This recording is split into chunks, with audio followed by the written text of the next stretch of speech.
ओम नमः शिवाय। जय मां अम्बे। मां ब्रह्मचारिणी की आज शरद नवरात्रि का दूसरा दिन है। मां ब्रह्मचारिणी की पूजा की जाती है। आज मैं सुना रही हैं मां ब्रह्मचारिणी की पुरानी कथा। नवरात्रि में रजाने वाली मां ब्रह्मचारिणी की बड़ी ही दुर्लभ तथा पौराणिक कथा तो आप सभी भक्तगण इनका को बड़ी श्रद्धा तथा प्रसन्नचित मन से सुनिएगा। ब्रह्मचारिणी देवी का स्वरूप पूर्ण ज्योतिर्मय एवं अत्यंत भव्य है। उनके दाहिने हाथ में जप की माला और बाएं हाथ में कमंडल रहता है।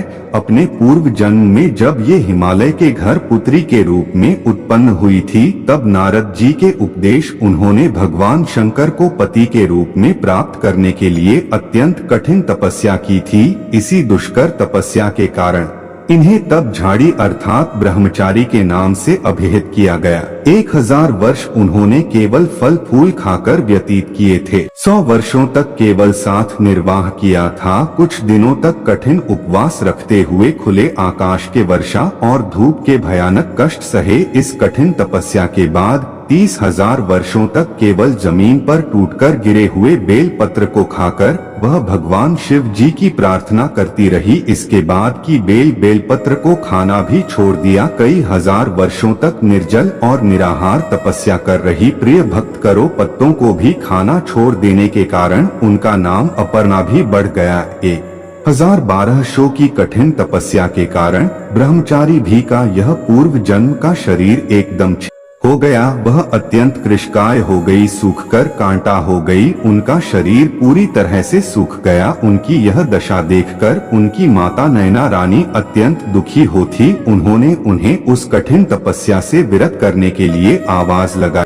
अरे उमा से देवी ब्रह्मचारिणी का पूर्व जन्म का नाम माँ भी पड़ गया था। उनकी इसी तपस्या से तीनों लोकों में हाहाकार मच गया था। सिद्ध कर मोरनी सभी ब्रह्मचारिणी देवी की इस तपस्या को अभिभूतपूर्व बतलाते हुए सनसनी पितामह ब्रह्मा जी आकाशवाणी के द्वारा उन्हें संबोधित करते हुए प्रसन्न स्वर ने कहा, आज तक किसी ने भी ऐसी कठोर तपस्या नहीं की थी। ऐसे तपस्या तुम्ही से संभव थी। तुम्हारे किसी अलौकिक कृत्य के चतुर्दिक सराहना हो रही है। तुम्हारी मनोकामना पूर्ण होगी। भगवान चंद्रमौली शिवजी तुम्हें पति रूप में प्राप्त होंगे। अब तुम तपस्या से विरक्त होकर घर लौट जाओ। शीघ्र ही तुम्हारे पिता तुम्हें बुलाने आ रहे हैं। प्रिय भक्त मां ब्रह्मचारिणी के इस कठोर तपस्या को देखते हुए भगवान शिव जी ने कई बार उनकी परीक्षा भी उस परीक्षा में देरी होती है और इससे प्रसन्न होकर महारथी भगवा लात मारता ब्रह्मचारी को अपनी अर्धांगिनी स्वीकार किया, उन्हें आशीर्वाद दिया तथा उनसे विवाह किया था। मां दुर्गा का यह दूसरा स्वरूप भक्तों और शिक्षकों को अत्यंत फल देने वाला है। उनकी उपासना से मनुष्य में त्याग, वैराग्य, सदाचार, संयम की वृद्धि होती है। जीवन उनके कठिन संघर्षों से भी उसका मानकर अपने पद से विचलित नहीं होता है। मां ब्रह्मचारिणी देवी की कृपा से उसे सरोवर थी और विजय की प्राप्ति होती है। दुर्गा पूजा के दूसरे इन्हीं के स्वरूप की उपासना की जाती है। इसी दिन साधक का मन स्वाधिष्ठान चक्र में उपस्थित होता है। इस चक्र में अवस्थित चित्त के ब्रह्मचारी जी की कृपा व भक्ति सहज ही प्राप्त कर लेता है। एक बार प्रेम से बोलिए माता ब्रह्मचारिणी के जय हो। जय मां भवानी अपने सभी भक्तों का दुख दूर करो। मां जय माता दी। ओम नमः शिवाय। प्रिय भक्त करो अब आइए सुनते हैं माता रानी की दूसरी कथा। एक राजा और एक रानी थी। दिनों तक उनके कोई संतान नहीं हुई। बहुत जप तप करने के बाद कई सालों बाद को एक संतान प्राप्ति पुत्र रूप में हुई। अब राजा और रानी बहुत खुशी से अपना राजपाट संभालने लगे। कई दिनों तक ऐसे चलता रहा। देखते देखते पुत्र 4 साल का हो गया। एक दिन की बात है, रानी दोपहर बच्चे के साथ सो रही थी और बच्चे की नींद खुल जाती है। वह उठकर बाहर की ओर जाने लगा। क्योंकि उसको बाहर जाने नहीं दिया जाता था, तो वह माँ को सोता देखकर उसके मन में बाहर जाकर अपनी उम्र के बच्चों के साथ है खेलने की इच्छा हुई और वह छिपकर बाहर चला गया। वह खेलते खेलते बहुत दूर चला गया और वह किसी दूसरे गांव में जा पहुंचा। इधर जब जाने की नींद खुली तो वह बच्चे को अपने पास न देखकर बहुत हैरान है। फिर बच्चे की खोजबीन शुरू की गई। बहुत प्रयास करने के बाद सफलता हासिल नहीं हुई, अर्थात बच्चा उनको नहीं मिला। राजा फिर से दुखी हो गए। अब वह बच्चा उस गांव में एक वाले के घर पहुंचा तो गोयल ने उससे पता पूछा कि एक पुत्र तुम कहां से आए हैं। वह बच्चा अपने बारे में कुछ बता नहीं सका क्योंकि वह बड़ा छोटा था, उसको कुछ पता नहीं था। वह केवल बच्चों के साथ खेलते खेलते दूर चला गया था। तो ग्वाला ने कहा कि जब यह बच्चा अपना नाम नहीं बता पा रहा है तो इसको अपने पास रख लो। जैसे तुम्हारे 2 बच्चे हैं वैसे ही यह तीसरा रहेगा। अब इधर वह बालक ग्वाला के बच्चों के साथ घुल मिलकर खेलने लगा और कुछ दिन बीत भी गए। एक दिन ग्वाला की नजर उस बच्चे के हाथ पर पड़ी तो वह देखा कि उसके हाथ में किसी का नाम लिखा हुआ है। तो वह बच्चे से पूछा, पुत्र यह किसका नाम लिखा है? तो उस बच्चे ने कहा, यह हमारे पिताजी का नाम लिखा है। तो वाला ने कहा कि हम आपके पिताजी का नाम ढूंढते हुए घर पर चलें कि अब देखिए इधर जब राजा शिकार पर निकल जाते हैं तो रानी रोज अपने बच्चे को इधर उधर ढूंढती है क्योंकि माँ का हृदय था। वह दिन भर तड़पती अपने बच्चे के याद है। इधर उधर बाग बगीचे हैं, देखती कि कहीं मेरे बच्चे का कोई संदेश आ जाए। रानी यही सोचती कि इतने दिन बाद एक संतान हुई थी तो मैंने लापरवाही ने वह भी अपने हाथ से करवा दिया। अब रानी एकदम निराश होकर एक गांव पहुंची तो वहां उसने देखा कि कुछ औरतें मिलकर देवी माता की पूजा कर रही थी। तो रानी भी वहां जाकर बैठकर पूरी पूजा देखती है और पूजा के दौरान माता रानी की कथा का बहुत मन लगाकर सुनती है। पूजा खत्म हो जाने के बाद सारी सुहागिनें रानी को प्रसाद तिथि तक रानी ने पूछा है, आप किसकी पूजा कर रही, हमको ही बताइए कौन है, दें आप किसकी पूजा कर रही हैं, हमको भी बताएंगे। तक सभी सुहागिनों ने कहा कि हम माँ भवानी माँ दुर्गा की पूजा कर रहे हैं। माता बहुत ही दयालु हैं, यह अपने भक्तों के संकट को क्षण मात्र में दूर कर देती हैं। बस ध्यान करने वाली बात है कि तब तक आपकी मनोकामनाएं तुरंत पूरी हो जाती है। जब आपकी मनोकामनाएं पूरी हो जाए तो आप तुरंत माँ देवी की पूजा करें कि आप जो मन्नतें मांगते हैं उसे पूरा करेगा। मनोकामना पूर्ण होने के बाद माता रानी की पूजा तुरंत ही कर लेना चाहिए, उनको टालना नहीं चाहिए। तो रानी ने अपने मन में सोचा कि अगर माँ भवानी माँ दुर्गा ने हमारा बच्चा सकुशल वापस हमारे पास पहुँचाया तो हम इसी तरह से सभी सुहागिनों के साथ माता रानी की पूजा करेंगे। उधर रानी का यह मन्नत माना हुआ कि ग्वाला बच्चे को लेकर उसके पिता की तलाश में निकल पड़ा। वह कई जगह ढूंढते हुए काफी देर बाद गांव के किनारे पहुंचा तो एक व्यक्ति से पूछा कि भैया इस नाम के व्यक्ति को क्या आप जानते हैं? तो वह आदमी ने बताया, हाँ भैया ये हमारे राजा का नाम है, उनका पुत्र खो गया है, क्या यह उन्हीं का पुत्र है? यह बताकर ग्वाला को घर का पता बताया। ग्वाला जब बच्चे को लेकर राजा के द्वार पर पहुंचा तो राजा रानी ने अपने बच्चे को देखकर लिपटकर रोने लगी और बार बार ग्वाला का धन्यवाद करने लगे। तो राजा ने पूछा कि भाई इसको अपनी कहाँ पर? तो ग्वाला ने कहा, राजा साहब यह बालक घूमते घूमते हमारे काम आ पहुँचा था, तब हमने इसका पता पूछा तो बालक कुछ न बता सका। एक दिन खेलते खेलते जब मेरी नजर इसकी हाथ पर गई तो उसका नाम लिखा हुआ था और उसी नाम के सहारे हमने इसको आप तक पहुंचाया है। प्रिय भक्त करो। रानी की खुशी की सीमा न थी। रानी ने राजा से कहा कि ग्वाला को खूब धन दौलत देकर पिता की थी, लेकिन ग्वाला ने कुछ नहीं लिया और कहा जितनी खुशी आपको है अपना पुत्र पाकर उतनी खुशी मुझे भी है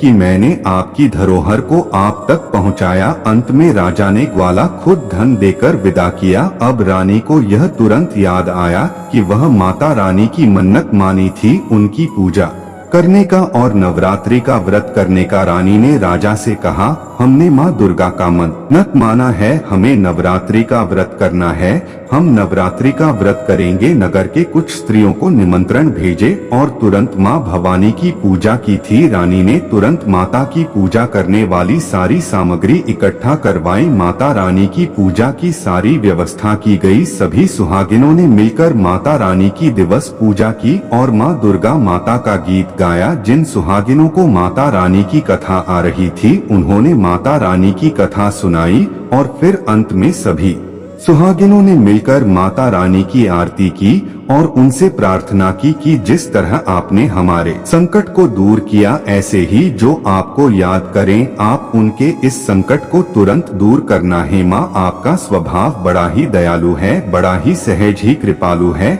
जय माता रहा है माँ भवानी। जिस प्रकार आपने रानी के बच्चे को वापस किया, उसकी गोद भरी, उसके जीवन में खुशियाँ लौट आए, उसी प्रकार सभी माताओं के खुद को हरा भरा रखना, सभी के घर में सुख समृद्धि लाना। जय माँ दुर्गा को नमः शिवाय। प्रिय भक्तगण, अब आइए सुनते हैं माँ तारा रानी की कथा। एक समय की बात है, माँ भगवती को मानने वालों में से एक राजा स्पर्श भी थी। वो दिन रात उनकी पूजा अर्चना में लीन रहते थे। राजा को किसी चीज की कोई कमी नहीं थी, बस उन्हें बच्चे की इच्छा थी। सालों से बच्चा न होने के कारण राजा कुछ निराश रहा करता था। एक दिन राजा की भक्ति से प्रसन्न होकर माँ भगवती ने सपने में आकर उसे 2 बेटी होने का वरदान दिया। आशीर्वाद मिलने से कुछ समय बाद राजा के घर 2 कन्याओं ने जन्म लिया। बेटी उत्पन्न होने की खुशी में राजा ने सबको दावत थी और वे जी की जन्म कुंडली बनवाने के लिए पंडितों को बुलवाया। सबने राजा से एक ही बात कहा कि यह 7 छाती भी का रूप है, जहाँ भी इसकी कदम पड़ेंगे तो वह खुशियाँ ही खुशियाँ आएंगी, यह भगवती देवी की भर्ती होगी। इतना कहकर पंडितों ने लड़की का नाम तारा रख दिया। कुछ समय बाद मंगलवार की थी, राजा के घर एक और बेटी पैदा हुई। ज्योतिषियों ने उसकी भी कुंडली बनाई और उदास हो गए। राजा ने जब उनसे उदासी का कारण पूछा तो ज्योतिषी ने बताया कि यह लड़की आपके जीवन में खूब सारा दुख लेकर आएगी। राजा ने ज्योतिषी से पूछा कि आखिर मैंने ऐसी कौन सी खराब कर्म किए थे कि इसने मेरे घर जन्म लिया, जो के सोने तथा आया कि आपके दोनों बेटियां राजा इंद्र के अप्सराएं हुआ करती थी। इसमें से सबसे बड़ी बहन का नाम तारा और छोटे का नाम रुखकम था। एक दिन ये दोनों मिलकर धरती की सैर करने के लिए गए। दोनों ने ही वहां पहुंचकर एकादशी के दिन का व्रत रखा। तारा ने अपनी छोटी बहन से कहा कि आज एकादशी का व्रत, इसीलिए बाजार जाकर कुछ ताजे फल ले आओ, लेकिन वहाँ कुछ खाना मत। रुखकम बाजार धन लेने के लिए चली गई। वह उसी मछली के पकौड़े दिखे, उसने झट से उसे खा लिया और अपनी बहन के लिए कुछ फल ले आई। रुक्मणी तारा से पूछा कि तुम अपने लिए फल क्यों नहीं लाई? उसने जवाब दिया कि वह मछली के पकोड़े खाकर आई है। तारा ने गुस्से में कहा, तुम पापिनी, एकादशी के दिन तुमने मछली खा ली, ऐसे खराब करने के लिए मैं तुम्हें छिपकली बनने का श्राप देते हैं। अब उसी जंगल में तारा की बहन छिपकली बनकर रहने लगे। वहाँ एक जाने माने ऋषि गुरु गोरख भी अपने कुछ शिष्यों के साथ रहते थे। उनके शिष्यों में एक बहुत ही घमंडी से था। अपने घमंड के चलते वो से कमंडल में पानी भरकर एकांत में बैठकर तपस्या करने लगा। तभी एक प्यासी गाय वहाँ आ गई। उसने सीधे अपना मुंह उसका मंडल में डाल दिया और पानी पी लिया। पानी पीने के बाद जैसे ही का अपना मुंह बाहर को निकालने लगे तो कमंडल नीचे गिर गए। इससे इसका ध्यान भंग हो गया। ने देखा कि गाय पानी पी गई है।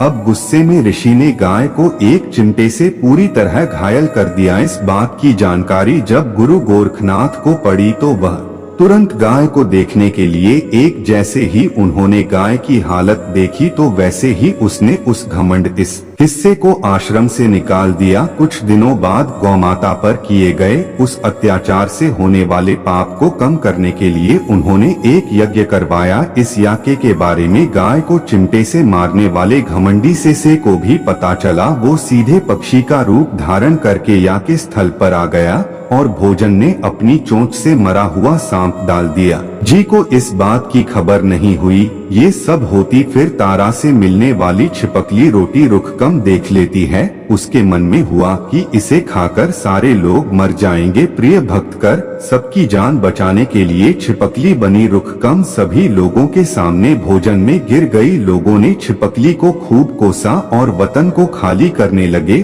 उसी वक्त भंडारा करने वालों को खाने में मरा हुआ सांप दिखाई दिया। तब कहीं जाकर कुछ समझ में आया कि छिपकली सबकी जान बचाने के ये जानबूझकर खोजने के लिए थी। एक छिपकली होने के बावजूद भी इतने अच्छे विचार होने की वजह से दिया के में मौजूद सारे महत्वपूर्ण लोगों ने कहा कि हमें मुक्ति के लिए प्रार्थना करनी चाहिए। प्रिय भक्त, अब पंडित ने राजा से बताया कि सबके प्रार्थना से ही वो छिपकली से जन्मी आप जैसे प्रतापी राजा के घर बेटी के रूप में पैदा हुई है। वहीं तारा ने दूसरे जगह तारामती के रूप में लिया और अयोध्या के राजा हरिश्चंद्र से विवाह किया। इतने सब बातें कहने के बाद पंडितों ने राजा स्पर्श को रुख कम को मानने की सलाह दी। इस बात पर राजा बोले, मैं किसी पुत्री को कैसे मार सकता, ऐसा करना आप होगा। ज्योतिष ने कहा कि एक संदूक में सोना चांदी लगवाकर उसके अंदर लड़की को रख देना और संदूक को पानी में बहा देना। उसने लगा हुआ सोना चांदी देखकर लोग नदी से संदूक जरूर निकालेंगे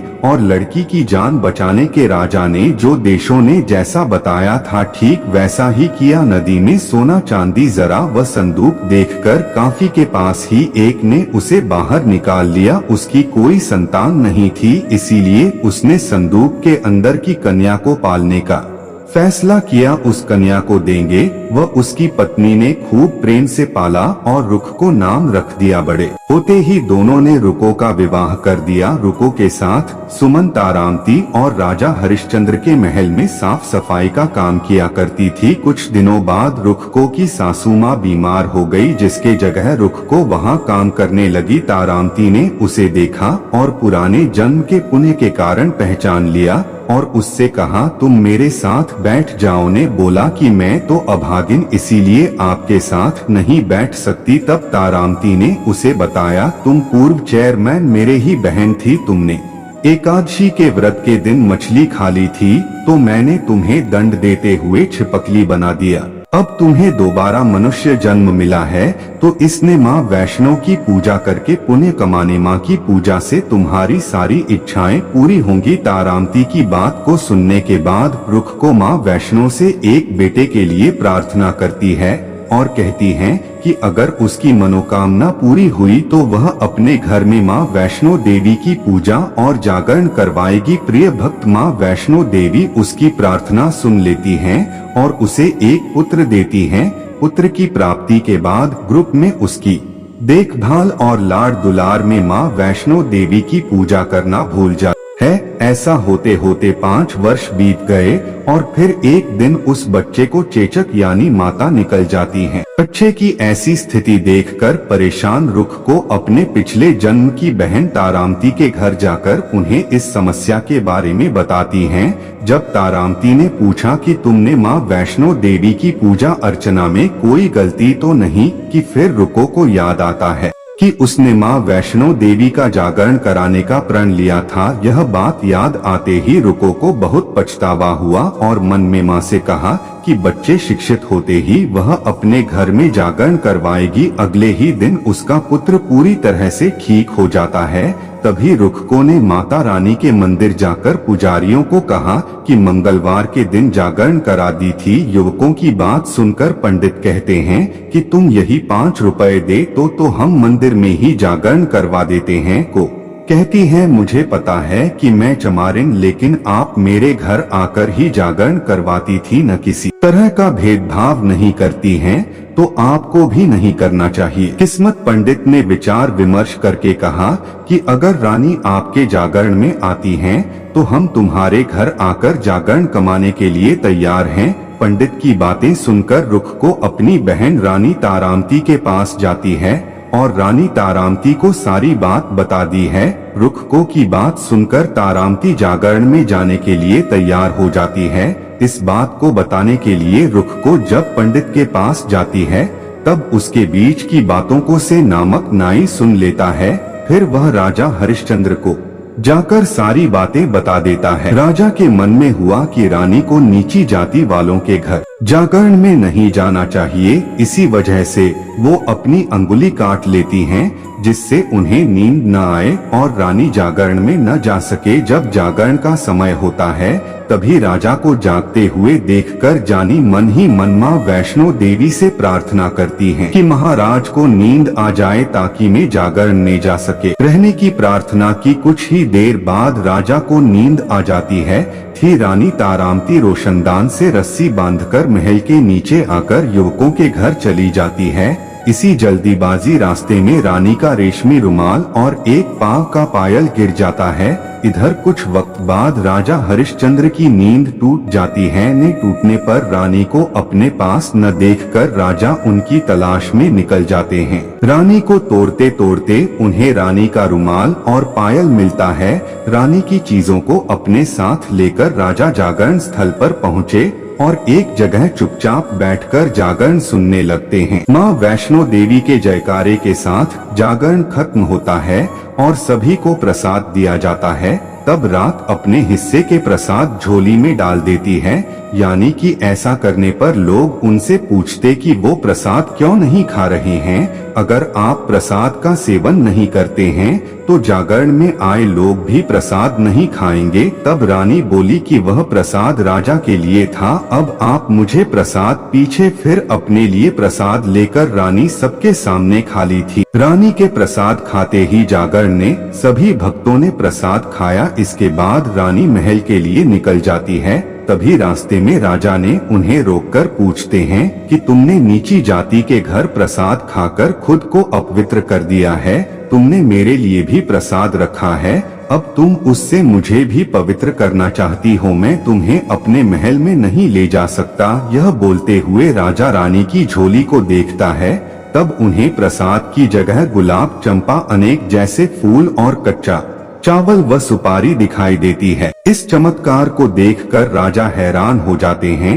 भेजा चुपचाप रानी को अपने साथ लेकर महल पहुँचे। वहाँ राणा बिना किसी चीज के राजा के सामने दीपक जलाकर राजा हरिश्चंद्र को हैरान कर देती हैं। भी रानी बोली है, महाराज, माता के दर्शन करने के लिए बहुत बड़ा त्याग करना पड़ता है, इसीलिए आपको अपने बेटे रोहिताश की बलि देनी होगी। तभी माँ दुर्गा को साझा कर संधि की। यह सुनकर राजा के मन में माँ के दर्शन की इच्छा होने लगी थी, जिसके लिए राजा ने अपने पुत्र की बलि दे दी। बलि देने के बाद माथुर का सिर पर सवार होकर प्रकट हो जाती है। उन्हें देखकर राजा हरिश्चंद्र काफी खुश हो गए और माँ दुर्गा ने तुरंत राजा के बेटे को जीवित कर दिया। इस चमत्कार को देखकर राजा हरिश्चंद्र प्रसन्न हो गए। तभी राजा ने माँ की पूरी विधि से पूजा करके उनसे गलतियों की क्षमा मांगी। माँ दुर्गा ने भी राजा को खुश रहने का आशीर्वाद दिया और अंतर्ध्यान हो गए। तब राजा ने रानी तारा से कहा कि मैं बहुत प्रसन्न हूँ, मुझे पत्नी के रूप में आप मिली है। थी राजा हरिश्चंद्र, तारा रानी और रुखकम तीनों अपनी मनुष्य योनि से छुटकारा पाकर देवलोक में चले जाते हैं। प्रेम से बोलो जय माता दी। जय माँ अम्बे, ओम नमः शिवाय। प्रिय भक्त करो, उम्मीद करती हूँ आज की यह कथा आपको बेहद पसंद आई होगी। अगर आपको यह कथा पसंद आई है तो आप हमारे चैनल को लाइक और सब्सक्राइब अवश्य करें और कमेंट में जय माता ब्रह्मचारिणी अवश्य लिखिएगा। आपका जीवन सदा मंगल में और खुशियों से भरा रहे, इसी कामना के साथ आपसे विदा लेती हैं। मिलते हैं नेक्स्ट वीडियो में। अब तक के लिए नमस्कार।